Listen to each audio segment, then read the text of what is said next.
tanggapin po natin ang simbolo ng dugo ni Kristo. Amen.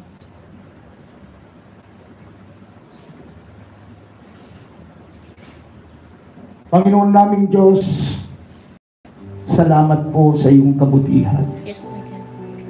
Tunay nga po, Panginoon, na kahit hindi kami karapat-dapat, ay minarapat mo pa rin na kami maging anak mo. Amen.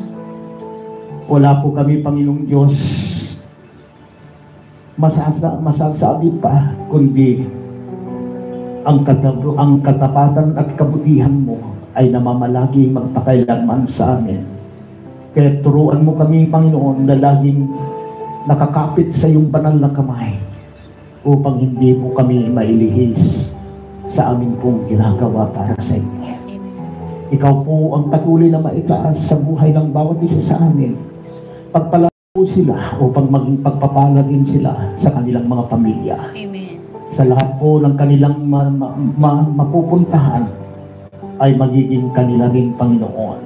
Salamat po ng marami. Ito pong aming dalangin sa pangalan ni Jesus. Amen. Sa ating pong pangwakas ng benediksyon, naway lubusan kayong gawing banal ng Diyos na siyang nagbibigay ng kapayapaan. At naway panatilihin niyang walang kapintasan ang buo ninyong katauhan, ang espiritu, kaluluwa at katawan hanggang pagparito ng ating Panginoong Jesucristo. Tapat ang tumawag sa inyo at gagawin niya ito. Sumain niyo nawa ang kagandahan ng loob ng ating Panginoong Jesucristo. Amen. Unang Tesalonica, pangkat 5 at ang mga talata ay mula sa 23, 24 at 28. Palagpakan natin ang Panginoon. Hindi po, dako na tayo sa pagbibigay. Pinakahuling. Hello. Ayun, para naman po sa... Ayan, Asher, pabigay na po ng mga cards. And sa mga nasa online, ipa-flash po ng ating tech ang GCash number para naman po sa ties in offering. Sige po, ililid po tayo ni Brother Adrian para sa ties in offering. Amen. It's time to give back to God. Amen po ba? Amen. So let's read the Bible lang po about sa giving.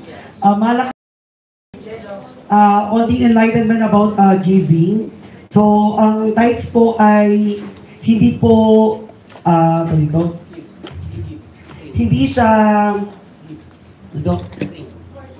force, yun, hindi ko makuha eh. Hindi po force ang tithes, it's a responsibility and part ng giving natin sa kingdom ng Lord. Okay lang? Clarification to everybody, hindi po napupunta kay pastor yung tithes, kasi di ba, mamaya issue, di ba? Na napupunta, hindi po napupunta sa kamay ni pastor, napupunta po yan kay Ate Abby para sa budget ng ilaw. Budget. Pinapahawak kay Ate Abby para sa baon ni Dex. Para sa ilaw, yan. So, hindi po yan napupunta sa bulsa ni Pastor. Yan, okay? Usap na lang. So, yan. Yung una po, mamaya na itong kabilang box, kasi iikot ulit ako. At unahin natin ang ating ikap po para sa kingdom ng Lord. Amen. Bawi tayo ng open the eyes. Open. Wait lang, sir. Okay, so go. 1, 2, 3, go. Open the man heart, Lord. Open the eyes. Pwede na ba tayo magkaloob? I want to see you. I want to see you. Open the eyes of my heart, Lord. Open the eyes of my heart. I want to see you. I want to see you. Open the eyes. Open the eyes of my heart, Lord.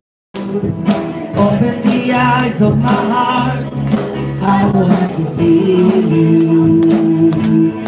I want to see you. Okay. Wala yung mga habol? Pwede isa pa. Kala nyo Meron akong testimony before tayo magbigay sa mission. Mission to sa Pangasinan. Okay? Meron po akong work, VA. Tapos yung isa pong work doon ay record yung oras ko. So parang ang pasok ko po doon ay alas 5 ng hapon hanggang alas 4 ng umaga. So, yung po ay very strict yung boss. Napaka-strict to. Pinag-pray